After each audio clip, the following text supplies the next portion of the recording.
Handicappers Report for this Saturday, May 29th. We are ripping through May, even though it feels more like February or March today. After a few days ago, it was like August. Now we're back into March-like weather, but we will soldier through. A week away from the Belmont Stakes, we're going to take a look at a little Belmont for Saturday afternoon. I'm going to take a look at a little Churchill. Seth, Merrow in the studio, joined by Brian Nadeau via Zoom. Brian, good morning. Good morning, Seth. Yeah, I heard you're having quite a Memorial Day weekend up there, huh? After, like you said, glorious weather last week, right? Oh, man, it was literally like July or August. And I thought, well, we've turned the corner. We skipped spring totally, turned the corner. And then usually this jacket, I pack away for the summertime. It's more of a wintertime weight jacket. I looked in the closet this morning. I said, you're back in the rotation, buddy. And then I got in the car, looked at the thermometer on the dashboard, 45 degrees. It's like, oh, man. God, that's not right. Come on now. And as we're going to get to, the weather is an issue at Belmont today as well. And I'll just hit on it right off the rip. Every race but the stakes right now is off the turf, and they're going to update that at 11 o'clock too. So we'll kind of be a little work in progress this morning. The one sheet's got off the turf selections, but hopefully, as Anthony, our buddy and colleague, always says, not only are we handicapping the races, but we're kind of handicapping who's in and who's out. So we'll get to it in a second. But as you mentioned, Seth, how about that? A week away from the Belmont Stakes, right? That's pretty exciting. That weekend is now they've really made that almost a 3-day affair now with Thursday, and then certainly Friday. I don't know if you saw, Seth, a lot of two-day wagers that they're going to have Friday carrying over into Saturday. Pretty cool. Yeah, looking forward to it. I think it's going to be kind of a fun Belmont Stakes. I mean, no Triple Crown on the line, and we've had horses kind of coming in and out of the series since the end of the Derby, deciding, hey, do I go in the Preakness, skip the Preakness, head to the Belmont? But I think it's going to wind up to be a nice race. But regardless how the Belmont winds up, as you said, we're going to have a great undercard of stakes in a couple days before as well, worth watching down in New York. And I want to touch on some other news from this week. If people didn't hear, some good news as far as our neighborhood. Saratoga, NYRA announced essentially near full capacity. And I think it's going to be very beneficial if you're vaccinated, because it sounds like most of the areas, including the backyard, will be vaccine-only kind of situations. They will have a couple of sections for unvaccinated people that will require social distancing and masks. But otherwise, it sounds like near full capacity this year up in Saratoga. Is that like going to be on the buddy system or what? Do you have to actually show that you've been vaccinated? I know at least, from the places I've been, it's kind of like, as long as you're fully vaccinated, you can do your thing. I mean, being that it's an outdoor event and at Saratoga, did they say how that's going to work? I don't know. Opening day, if you have one of the Excelsior passes, which is a phone app through New York State, I know you get in for free opening day if you show your Excelsior pass on the phone. So, but beyond that, honestly, I'm not sure. And regardless, though, I mean, it's awesome to finally, I think we all hoped that this would be the case. We weren't positive. We all felt maybe we were moving towards that. But now that it's kind of come to fruition, it's pretty exciting, and it'll be really cool to have our summer in Saratoga back again. Yeah, no question about it. Really looking forward to it. A little bit different this year. And just being around town over the past couple of weeks, it has come back to life. Going to downtown a couple of Saturday nights ago, when we had the summer-like weather, I thought, I'll go downtown, just stroll around, see what it's like. And it was getting back to a normal Saturday night in downtown, but I've been out to dinner in and around town over the past few weeks a couple of times as well. And yeah, it's getting back to closer and closer to normal, which, is what we've all been waiting for. You don't usually make it out till Sunday morning, Seth. Come on now. We know you're Saturday night. Saturday. All right. Yeah, it'll be exciting. I mean, I know my guys are up there and have told me that it's like you said, it's finally coming back to life, and it's just exciting. We've waited a long time, Yeah, no question about it. All right, you ready to jump in? Little Belmont, little Churchill? Yeah, as I mentioned, Belmont is going to be off the turf today, with the exception of the 9th, the featured Pennine Ridge. And honestly, Seth, I read Dave Grenning's tweet. the fact that they're going to make kind of a game time decision at 11 a.m. says that might even be a little in jeopardy. So we'll see. Pay attention to the weather, as always. 10 today at Belmont, kicking off in the opener. Maiden specials. It was scheduled for 5 on the grass, but as Brian said, we're over on the main track now. Yeah, my top pick sticks, and this is early pick 5 time as well. So again, check the scratches. I did put MTOs on the one sheet, but I'm going to have to update these on Twitter to see, because we're going to have a lot of mass defections today. There's just no doubt about it. As we stand right now, 10-5 for me. Grafton Street, first timer for Mark Cassie by Warfront. Now, Galileo's on the bottom of this pedigree, so you wonder maybe if this one comes out or not. But the work certainly whisper ready, especially that May 22nd drill. Luis Saez caught fire yesterday at Belmont. I mean, I know he's been a little slow to start the meet, but for my money, he's as good as anybody in the country. Grafton Street on top. Wesley Ward's got Sense Shines. He's got a couple in here. We'll see who does start, if anybody comes out or not. I have Sense Shine on top of Riot House, the 2 Ward runners. Sense Shines is the firster. This one, excuse me. Actually, I was looking at my turf picks. Slipstream now goes into second. Excuse me. This is a Clement firster. Down inside, I don't like the rail, but I'm more than ready out of a stormy Atlantic mare. And then Riot House is the ward that I put in. So again, excuse me. Riot House has experience, was 3rd on debut at Belmont on the turf, but by violence. So, you would think there's a main track pedigree here. On the dirt now, 10-5 for me. And again, we're going to have to check these scratches out a lot today. All right, turn the page to race number 2 at Belmont today. $10,000 claimers going 1 1/16. 1A8 over the 6, and Playwright just looks better than what seems to be a pretty modest, pretty average group. You get 2 for 1 on the entry here.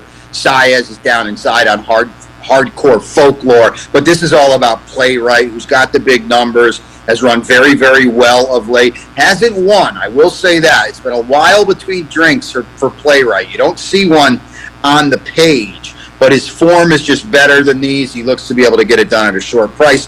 Play that funny music for Bruce Levine. Second off a little bit of a layoff, ran well last time. To be 4th against Better in a very fast race, I think clearly he's the main danger. And then the Great Dansky's going to be a price, Seth, for Eddie Barker off the claim. And you don't really think Eddie Barker off the claim, but it's a 4 for 11 angle. This horse does have a win 2 back in the mud, so maybe that moves him up too. Those 2 factors both bode well. We'll see what the main track is today at Belmont, but I think we definitely know there's going to be plenty of moisture in it, regardless of what the surface is. So we go 1A8 over the 6 in the second, early pick 4 time at Belmont.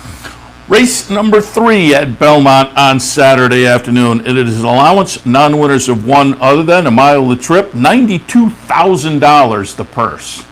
Yeah, this is a good race, Seth. Our friends at West Point, Tommy and Terry, have First Captain, who looked really good, extending late on debut with a big number for Shug. I'm going to try to play for an upset here. And actually, I can tell you now, Dust Devil will now be my play of the day. 3-4 over the 2. I'm going to lose my play of the day later because they're off the turf. It reversed to Dust Devil. It's a little outside of the box. He's 8-1, I know. He's experienced, and there's a lot of lightly raced runners that are probably going places in here, but a lot of them have speed, and Dust Devil really doesn't, and he can settle from off the pace a little bit. He's 2 for 4 over and off track as well, and a lot of these horses, as talented as they are, and First Captain is at the top of the list, a few of them are facing winners for the first time too, and so I'm a little leery of that.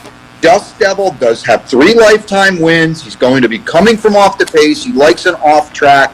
The new play of the day at 8-1. The play of the day set 3 wins in a row. So nice.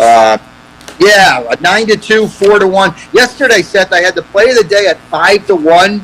There were no scratches in the race, and I think he paid $420. So I mean, me and everybody else were on it. So. Got the job done, not at 5-1 on the morning line, but at 6-5. So, anywho, 3 in a row. We'll try to do it again. First Captain, clearly the horse to beat, clearly the most talent in the field. But again, faces winners today. could get caught up in the pace a little bit, stretching out to a sharp one-turn mile, going to be a big underlay. I'm just going to put him underneath, although he's a very likely winner if he runs back to that debut. And then hometown for Chad, the pink and yellow of Mike Dubb, Irad. This one really disappointed last time at odds on. He's a lot like First Captain. You look at his maiden win 2 back, it was awesome. Well, he comes up and faces winners at 3-5 last night. He comes off the bridle a little bit last time, finishes a disappointing third. Chad puts blinkers on today. I would think we'll get better, but we're kind of, I think he's a little bit of a wild card now after that kind of dud last time. 3-4 over the 2 and a good one, Seth, in the third. And I meant to bring that up at the top of the show. I'm glad you mentioned the play of the day because I wanted to go back to last week, Get Smoking. It's always nice when it works out just the way you have it laid out. You said looked like the lone speed, and on paper he certainly did. She certainly did, and got out there and took them all the way around. Looked very good last week. At a nice place. Yeah, I mean, at 4-1 in a paceless race, and you know how good Get Smoking is when he breaks and fires his shot. So, yeah, Tom Bush has done a really nice job. Tom Bush, a guy I know you know him, Seth, so easy to root for. So that was really cool to see, and he's got a nice horse. And Tom knows what to do with a good horse, too. You think it got Stormy back in the day, and Tom's a really good horseman. Yeah, that was a nice performance last week with the play of the day.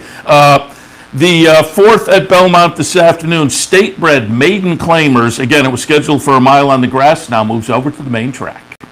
Yeah, so we'll go all the way outside to the lone MTO, too. 16.95. Regality for Steve Asmussen. A good third on debut, a close third on debut, a 63 buyer on debut at this level at Aqueduct, over a good track, too, so a little experience over an off track, a nice outside attack post. I would think, Seth, we'll have a little bit of a whittled down field here in this off the turfer. He looks really good. Portfolio hedge for Chad and Seth Klarman. Rosario off a long layoff. Hasn't been out since November of 2019, Seth. He returns as a first-time gelding. He returns for a tag. No experience on the main track, but he's by summer front out of a discreet cap mare. I would think Chad needs to get a race into him. He's in for a tag. The old tread lightly angle. The work certainly whisper ready. They kind of look like, you know what, please claim me. We got to get this one out of the bar and fill it with somebody else. I'll put him in second. And then number 5, Tanner's Neck Lane adds Lasix for Michelle Nevin. The main track race last time wasn't pretty, but the winner came back to win. As I said, Lasix goes on as well. A little bit of a layoff here, but Michelle's 21% off this clip here. So that bodes well, too. 16.95 now in race 4. Again, we're off the turf at Belmont. Save the feature today. Oh, 16.9 exact. I like it. All right. Yeah, hear it every day. Let's turn the page to race number 5. Another allowance, non-winners are 1. Scheduled, again, 6 furlongs on the grass, but we move race 5 over to the main track. Yeah, and this is what I alluded to earlier. My best bet of the day was Bay Jewel, the 4 at 10-1. That's gone now. So we go 5-11, 1A. Risk model for Brad Cox. He is an MTO. He's got good form at Aqueduct, a good muddy race, 2 back. At the level, in somewhat suspect races at the level, but this is a suspect race at the level. So risk model fits nicely. He's going to be catching predominantly some turf horses, playing his game. He's probably going to be a pretty short number. He looks good in here. Summer Brew, I would think, is the main danger for Jorge Abreu. 2 in a row, stepping up in class last time. He got it done off a maiden win, right back in a 1X. Now he's in an open 1X, so he's outside the state-bred ranks, but he wired in the slop last time, so that bodes well here. He's streaking. He's got to answer the class test again, but he keeps proving it. So the hat trick is within reach. And then we go to the 1A, another MTO. She's a black belt for Cantamasi. The run 2 back in the mud really stands out with a big number. So if he can get back to that race, she can get back to that race, she's a big threat. Didn't fire last time on a fast main track in a good race, a good 1X. I think she's probably back with friends today. On an off track, she probably moves up as well. 5-11, 1A to split this card at Belmont. You know, you said it at the top, and I'll bring in one of my, not pet peeve, that's not right, a constructive criticism for the past performance industry, which I always talk about. I think there are things they could tweak that would make the past performances better. In turf races, I would like to see them put down in that trainer stats line turf to dirt moves, because I think some trainers, it's not a negative if their horse that's in the body of the turf field gets moved over to the main track and they stay in. Kieran was a guy. If Kieran kept his horse in, I would always give that one an extra look. I think Chad is getting in. That's only anecdotally, though. I would love to see the stats, because I think some trainers are better than others on making the decision. You know what? I'm going to keep my turf horse in, even though we're moving over to the main track. You mean like if they run their turf horses? Like turf to not. It's a turf race, but if you see the turf to dirt statistic, it is essentially saying if this race gets moved over to the main track. Right, and I think I've also heard you say, and I hope I'm right, and I totally agree with this. I think I've heard you say too, you'd like to see it denoted in the form that he was entered as a main track only. That to me seems like a no-brainer. I think that's an important one that they're really missing the boat on. I agree. I think they got to charge us $12 for that, and then they'll start putting that in the form. So it's right around the corner, probably. Yeah, I know. Probably right. I always said if they could chart way back when I was at Oswego, when they went to $3.50, I said, well, if they can go to $3.50, they're going to $5, because that's such a weird number. If they're going to $7, they're going to $10. You know what I mean? It's just so it's getting to that point. So I think that's why a lot of us we do it this way. Well, I was going to say, I wonder what the percentages break down to these days, because I was a diehard.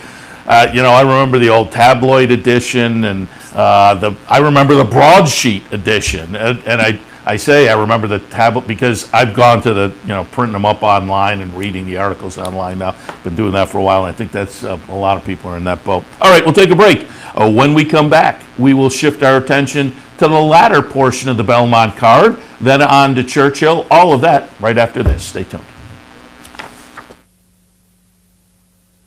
Welcome to Albany County, an incredible destination to live, work, and play, with easy connections to more than a dozen cities from our vibrant modern airport. It's a short trip downtown to a hive of culture and amusement, from world-class shows at the newly renovated Times Union Center to reliving the past at the New York State Museum. From outdoor recreation to shopping to nightlife, Albany County has something for everyone. We'll see you soon. It's one of the richest days in horse racing. It's Belmont Stakes Day, and you don't want to miss a minute of the action. And with Capital OTB, you don't have to. With more than 60 easy bet and branch locations throughout upstate New York, the Clubhouse Racebook in Albany, and online wagering at CapitalOTBBet.com, you'll find everything you need to make Belmont Stakes Day your day. So watch, wager, and win at Capital OTB. Having trouble finding us? It's actually quite simple. Whether online or on your TV, it's never been easier to watch and wager on championship horse racing with Capital OTB. Simply log on to CapitalOTBBet.com. There you can watch our morning shows, live stream races, and wager on our state-of-the-art wagering platform. You can also watch from the comfort of your home on Spectrum Cable Channel 1250 or Fios Channel 467, and win more with Capital OTB. Welcome back to Capital OTB TV and the Handicappers Report on this Saturday morning. Seth, Merrow, and Brian Nadeau. Don't forget, you can always pick up the Handicappers Report sheet via CapitalOTB.com with all the selections on there. Brian is in the midst of Belmont, which is off the turf today, so do note that. I have Churchill a little bit later on, and I just pulled up, and they already have some scratches, early scratches listed. They're listed as good. They were off the turf yesterday, so I was curious, but they're listed as good today over at Churchill. But coming up in the Belmont 6th state-bred optional claimers, non-winners of 2 other than 3/4 of a mile the trip. Yeah, this is a beast here to kick off this late pick 5, so I'm going to use as many as I can here on the one sheet, all the slots. 2, 6 over the 9, 5, 8. Gandy Dancing is a horse I liked a lot for Chad. I liked him a lot in a Mike Lee way back, and it was just Bomb City, stunk. He hasn't been out since late last year, but he returns as a first-time gelding. The works are very, very solid. Chad's 27% off the break, and I think there's some speed in here to set him up. So I'm hoping we get back to the Gandy dancing that looked so good, winning on debut, had some big figures in the middle of last year at Saratoga as well. First time gelding, the ultimate equipment change. Maybe Chad's got him right now, and he's ready to get going again. Gandy dancing at a little bit of a price. Bronx Bomber, clearly the horse to beat. The 2 starts off the Rudy Rodriguez claim for Mike Dubb have been exceptional. No surprise there. When the pink and yellow go on, we know how good these horses can get. But he hasn't won either, Seth, and he's been beaten a neck in both starts, so I'm a little leery of that. But he's a big threat in here. Number 9, Durkin's Call, off the claim for Rob Atras. 0 for 7 on an off track, but he's got a couple good races that point him in the mix. No disrespect to Natalia Lynch, but Rob's going to move this one up 32% off the claim. Number 5, Listen to Your Heart for Christoph and Rosario are in the mix as well. And then the old veteran that is impossible not to root for. T loves the fight, usually makes his presence felt. 7 for 12 in the exacta on an off track as well, so maybe move him up a little bit. Spread race, deep spread race, Seth, to kick off the late pick 5. 2, 6, 9, 5, 8 for me. Moving on to race number 7, Maiden Specials going for $90,000. Again, it was scheduled on the grass for 6, now moves over to the main track. Seth, we have another 16 on top today. 16, 3, 6, as you said it earlier, the old 16.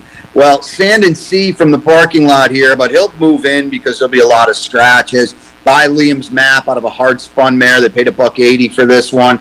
Bill Mott, solid enough. I think probably this is a little underrated. 14% with firsters for Bill. He's having a solid meet. 13 for 31 in the exactas. There's a slew of works here. Main Man Junior Alvarado is here as well. Sand and Sea on top. Evoking down inside for Jonathan Thomas and George Strawbridge. Homebred, Augustin Stable. By Union Rags out of a Smart Strike mare. So I really like the wet track, off track pedigree on this one, especially on the bottom.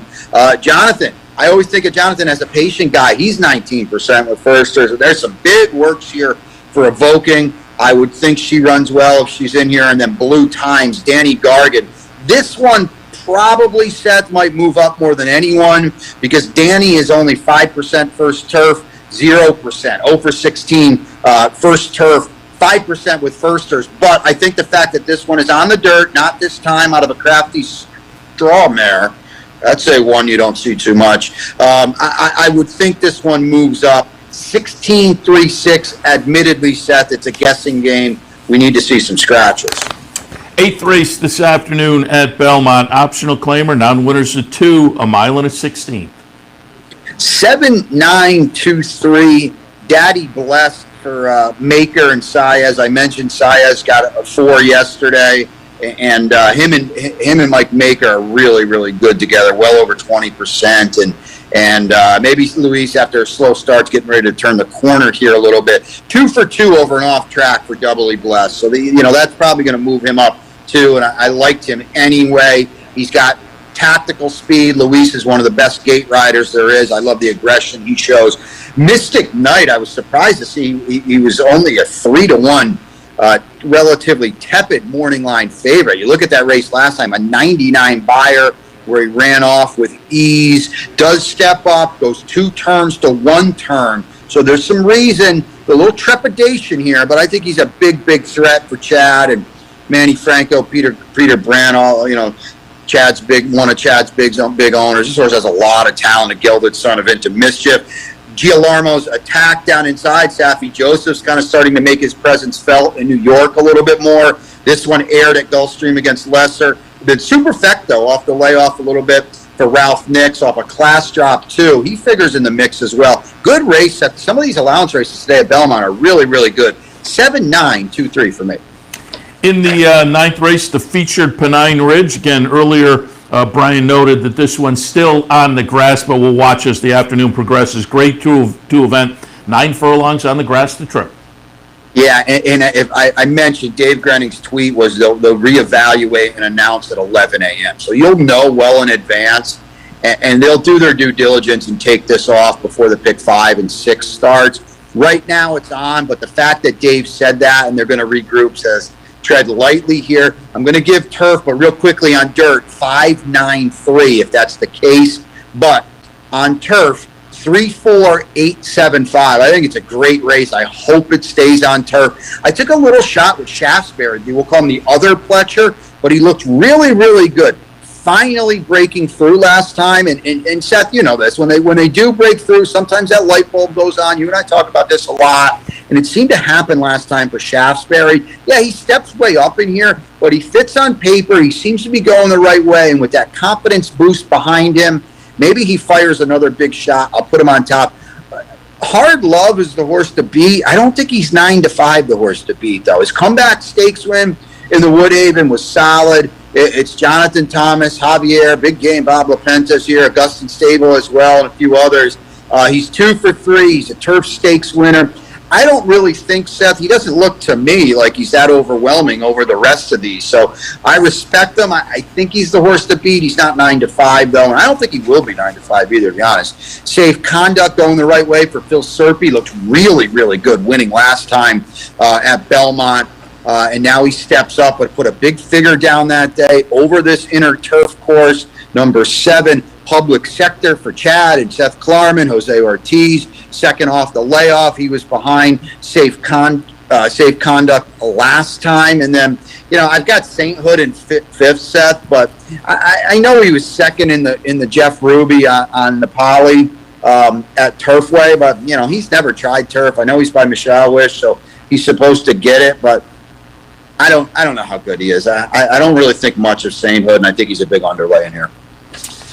All right, we turn the page to the finale, scheduled to go off at about 5:45 tonight. The Belmont Park 10th race, $30,000 N2L claimers, scheduled again. 1.16 on the grass, goes over to the main track, and with the surface switch, I don't know if our man Steve Bick will stay in it or not, but always have to root for his DT stable horses, and in this race, it's the number 5 Minute Mouse, who does have some dirt races underneath. I don't know whether they're good enough to keep him in today, however, but as they say, we'll root for that one if it is in. Otherwise, what are your thoughts in the finale?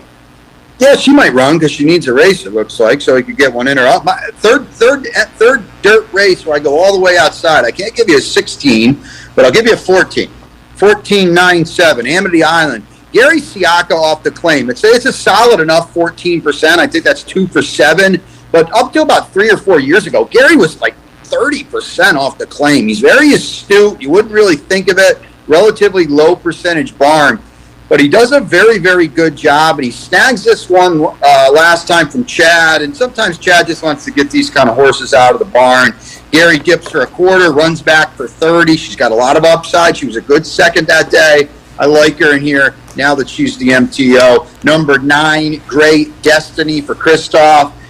Aired in the slop on debut. Didn't fire in the Stallion Series Stakes. Hasn't been out since December. Now returns for 30. Not a great sign, but the Lasix goes on. I would think she fits in here. And then Betcha by Golly, the Graham Motion. Really woke up on the turf last time, but does have a dirt win. I just tossed her in there in third. Check the scratches again, Seth. 14.97 to wrap up. Unfortunately, an off-the-turf kind of card at Belmont that was really, really good. And 1 week from today, we'll be talking about a much, much better card in the Belmont Stakes.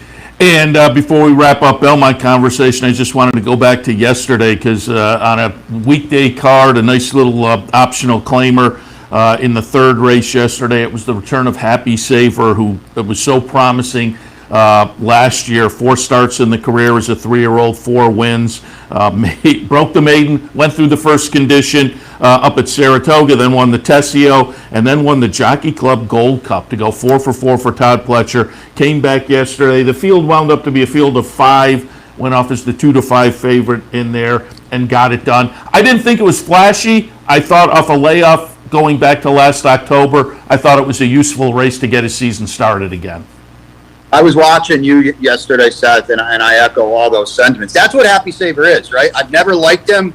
I've never thought he was that good. He's not flashy. He doesn't do anything spectacular, but he just wins every single time. And I thought that was obviously a means to an end for Todd. I would think the Suburban, where he's probably going to potentially run into Mystic Guide. I don't know, but I would think the Suburban on July 4th weekend would be a major goal. I thought he was fine yesterday. As you said, he didn't wow anybody. That's not him. He's not flashy, but he got the job done. And the fact that he's back as a lightly raced, bigger, stronger 4-year-old adds a lot of depth to a division that can always use some depth, So it was exciting. Just cool to have him back, isn't it? A homebred with a big pedigree that was a grade 1 winner, and he's back. And we don't, sadly, Seth, as you know, doesn't always happen. So, easy to root for.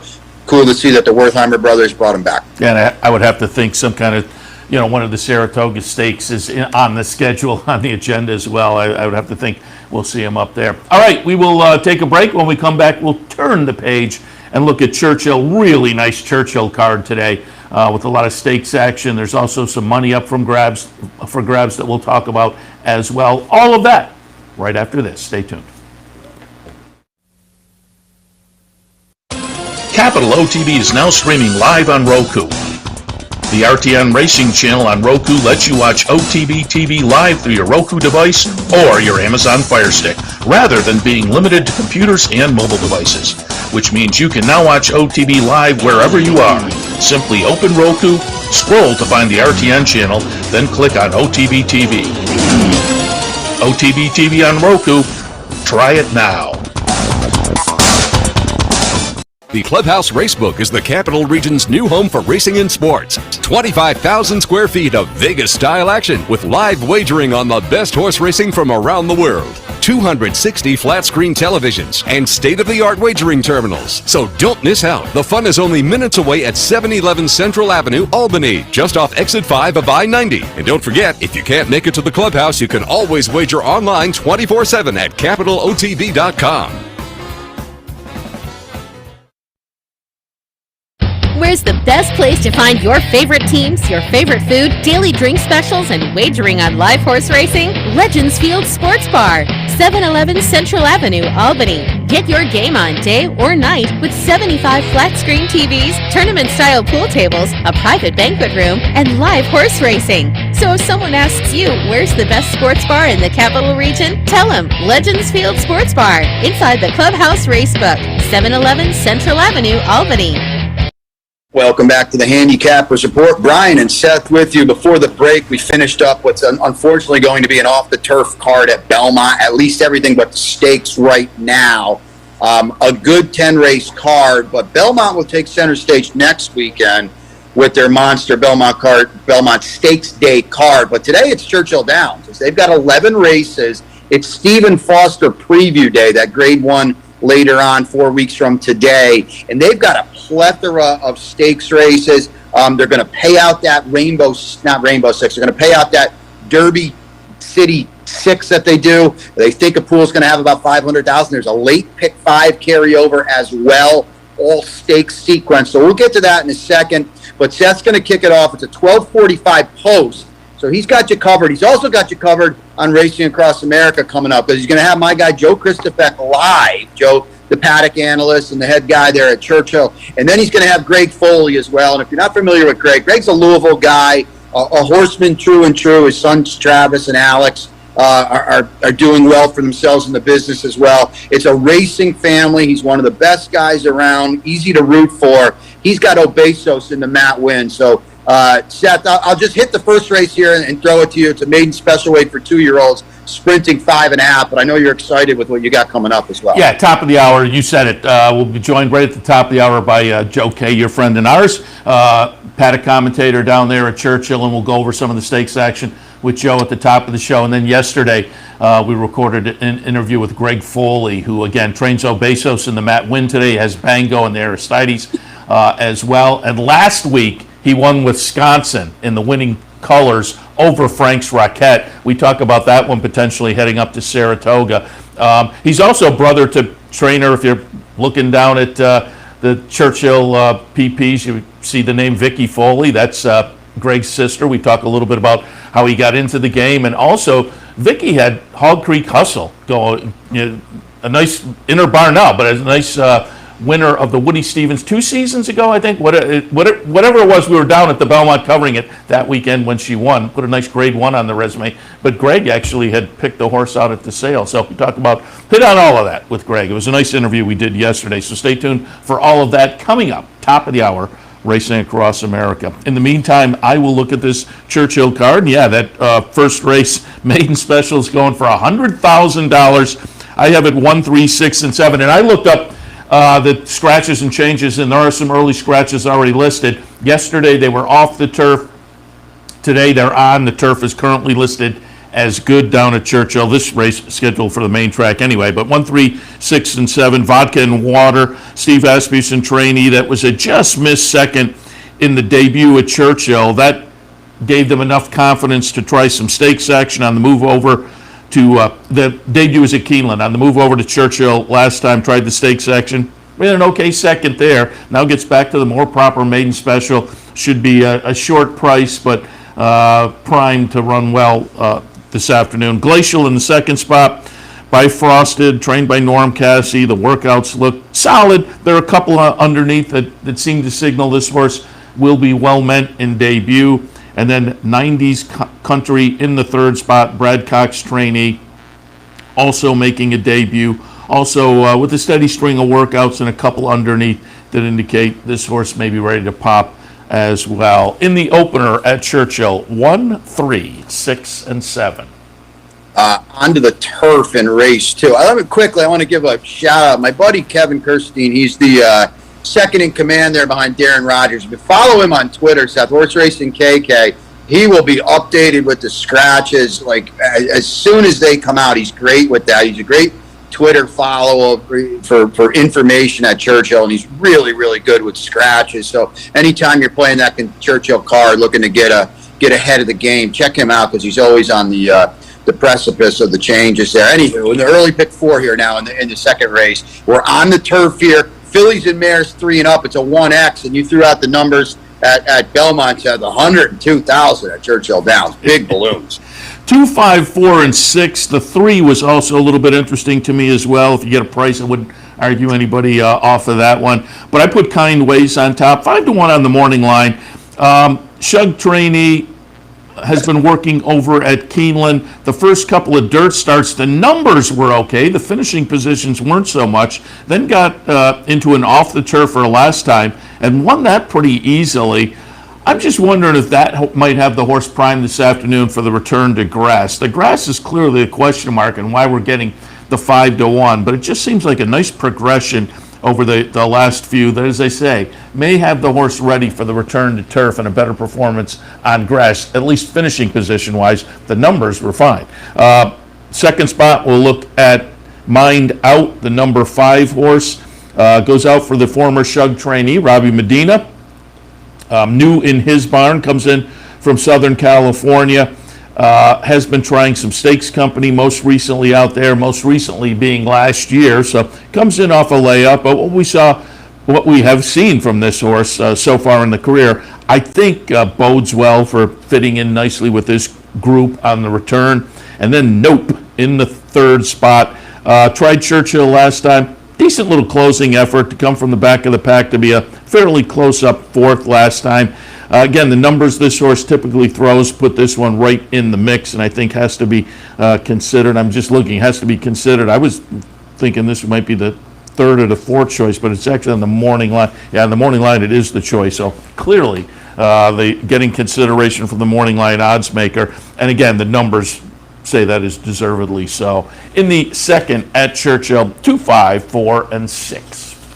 Race 3, and Maiden Special Weight 3 and up, 6 furlongs on the main track. I'm really excited to hear you talk about this, Seth, because I'm looking at it for the first time. There are some monster pedigrees in here, isn't there? Yeah, absolutely. And I went with one of those with my top pick. 3, 2, 9, and 1.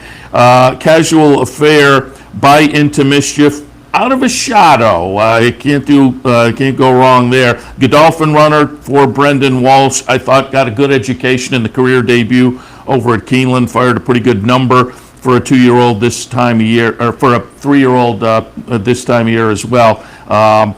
In the first start, Velasquez was on board that day. Tyler Gaffleone on board this afternoon. I think this one off the career debut, experience counts. In these kind of races and maiden races, I do like to look for connections and breeding and whatnot, but experience counts, and this one I thought got a good education in the debut. So we'll put Casual Affair on top. Espionage in the second spot, another bite into mischief, a sire of debut runners that I like quite a bit. Mike Maker can have them ready. That May 16th Bullet Workout said this one should be primed to go in the career debut. And then Wild for Wycliffe in the third spot. Another one with some experience. The last couple, the number was a little light, and the last time they tried a turf sprint, and it didn't fare that well. But boy, the first 2 starts of the career down at the fairgrounds were pretty good. I'm hoping maybe the turf to dirt move wakes the horse up a little bit and gets this one back to what we saw in the first couple down at the fairgrounds. Those are good enough. The last couple, maybe not so much so, but does have some early speed. And again, going back to the early numbers, should be in the thick of things if we do get that little wake up, which I think could be in the cards. So for me, in the third at Churchill, 3, 2, 9, and 1. All right, race 4 sneaks in another pick 5. So take note of that. I love how Churchill does that on their big cards. It's a straight 3-year-old optional claimer going a mile here in another race, Seth, with a lot of second half kind of 3-year-olds that you might hear from. 8, 10, 2, and 1. Cool House on top for Brad Cox. Couple of starts down at the fairgrounds, couple of okay thirds, and again, as I say, experience counts, and this one benefited from that fairgrounds experience on the move up to Churchill and the move to this mile trip last time. Won very nicely with a solid buyer, so 3 starts, lightly raced, but broke through nicely last time in a fashion that says I think is going to fit very well with this group of non-winners of 1 other than runners this afternoon. So Cool House on top. Tycoon in the second spot, coming in from Oaklaw on that angle that I do like this time of year, has been very productive at various tracks over the past few weeks. And I think this one comes in off an interesting maiden breaker, broke the maiden for a 30 tag, and Norm McKnight took the horse, then tried Optional Claiming Company in the next start. Ran okay, but I thought both of those races and the move from Oaklawn to Churchill had the horse set up for a good try this afternoon at a 20-1 morning line. So Tycoon, interesting. Snowhouse in the third spot. Brad Cox, Judmont, another one with a couple of starts under the belt, a couple of nice improving starts, including the maiden breaker on the move from turf to dirt in start number 2. In the fourth at Churchill, 8, 10, 2, and 1. All right, I got to quote him because you got Joe K coming up live, so we'll be feasting on steaks for the rest of the card at Churchill. And this is the Audubon 3-year-olds, a mile and an eighth on the grass, middle pick 4 time here as well. I have a 2, 1, 6, and 8, like the King on top, comes out of the Kentucky Derby, so just interesting there. But this is a horse for Wesley Ward that has bounced back and forth different surfaces. Dirt, turf, synthetic at Turfway. But you look at the turf start in the second start of the career that was the maiden breaker, that was a pretty nice run. I mean, the number was a little light, but it was last year as a 2-year-old. The 3-year-old form and the numbers seem a little bit better, so I'm not going to be shocked to see this one run well on the turf, and based on those 3-year-old numbers, run markedly better number-wise than we saw in that turf start last year, which again was a good start. It was a win. It just, the number was a little light, but I expect that to improve. Nice little workout on the turf at Churchill leading into this. So like the King on top. Second slot we'll go with Palazzi.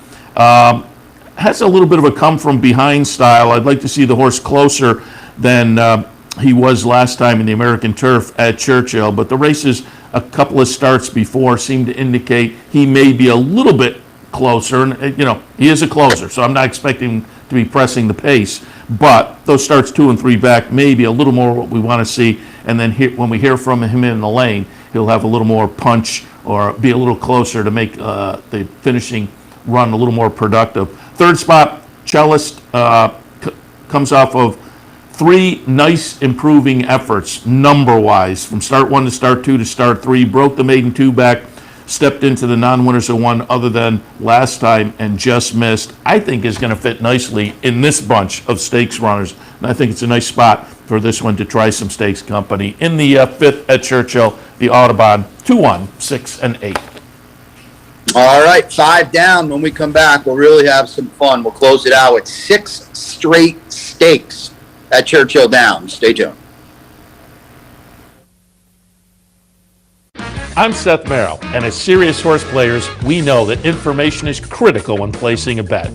With live streaming of more than 30 tracks, race replays, free past performances, and daily picks from professional handicappers, no one gives you more up-to-the-minute information than Capital OTB. Combine that with the best player awards in New York State, and you have everything a serious horse player needs to be successful. Win more with Capital OTB. Winning starts here.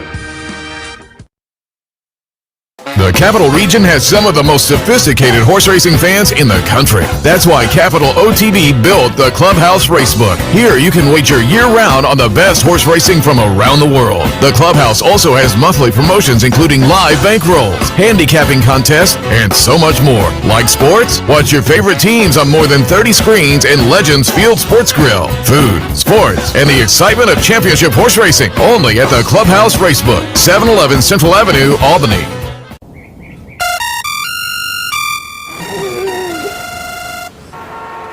Come on.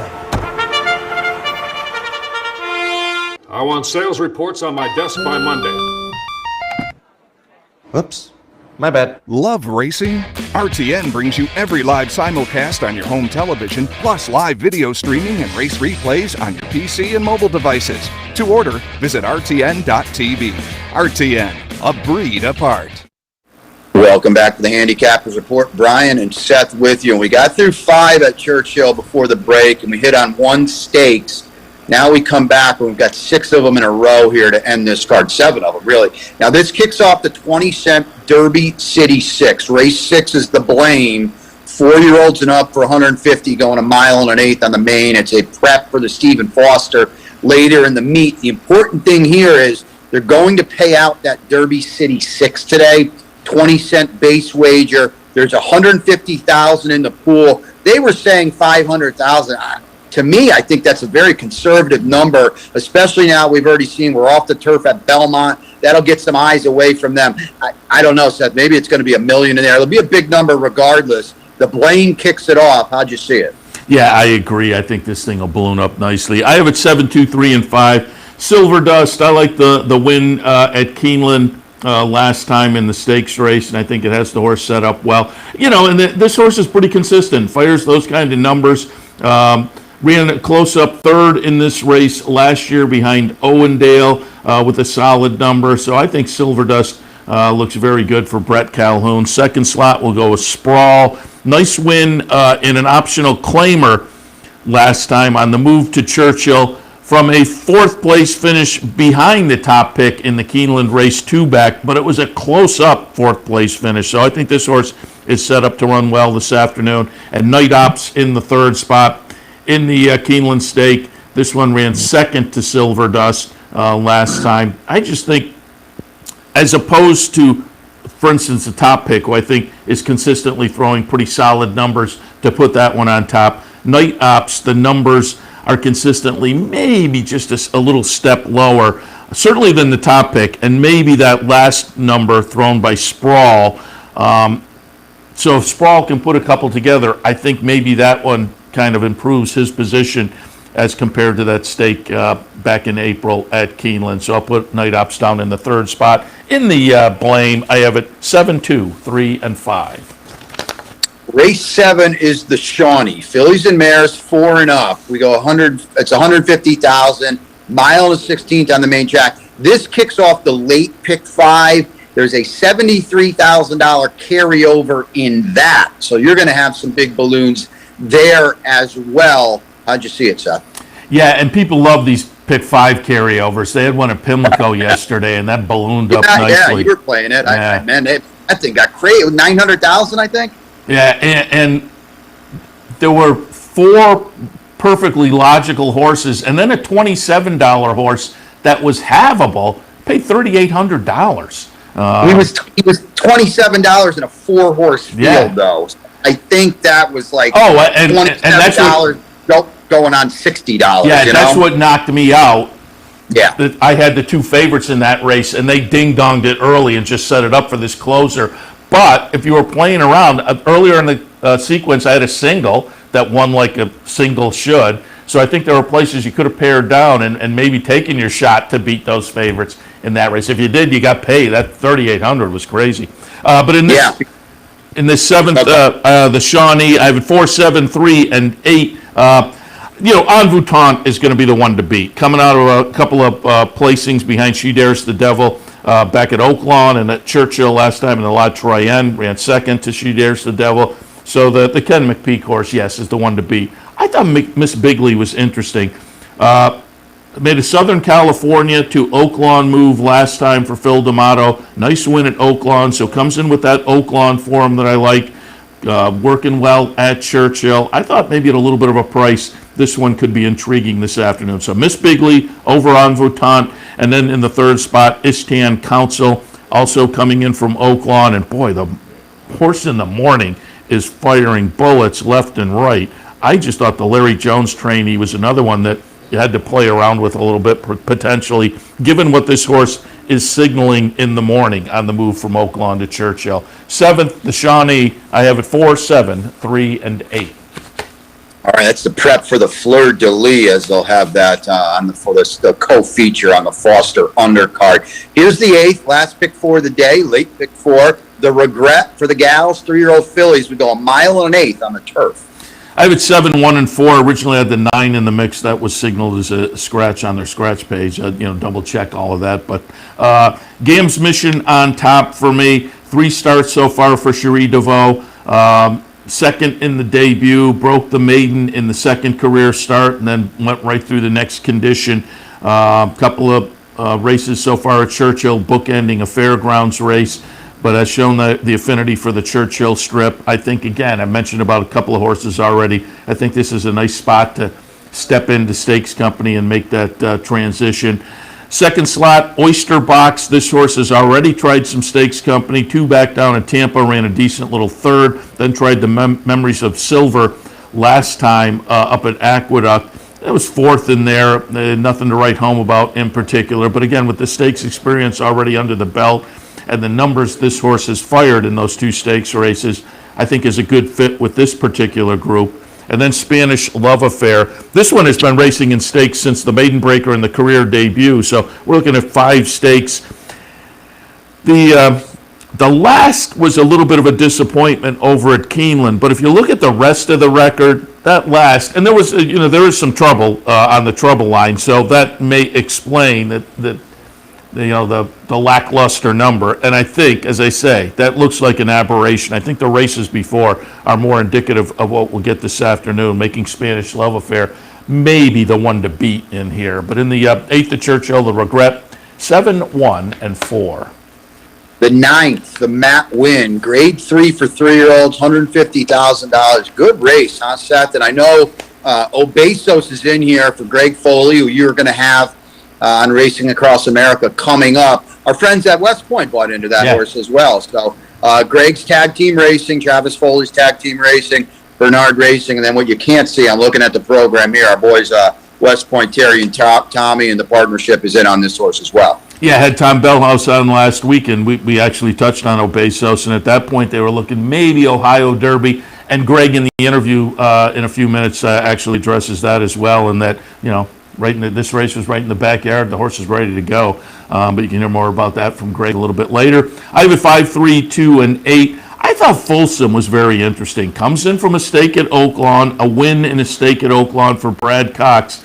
I think this horse is set up to run very well here this afternoon. A little 59 and change workout coming into it. Says the horse remains on his toes. I think Folsom is going to be very intriguing in here and maybe kind of step into the division a little bit with a win this afternoon and be a 3-year-old to watch as we progress into the summer for Brad Cox. Obesos and Helium both coming out of the Kentucky Derby. I thought the Louisiana Derby 2-back was a nice performance for Obesos, and I thought the 5th out of 19 in the Kentucky Derby was a pretty good effort too. I think this may be a clever spot for that one. Helium, boy, I like the Tampa Bay Derby for Helium. I didn't have him on top, but I thought he was a horse that you had to play around with in there and got it done off a layoff, dirt for the first time. It was a little ambitious, the Kentucky Derby. This is probably a more suitable spot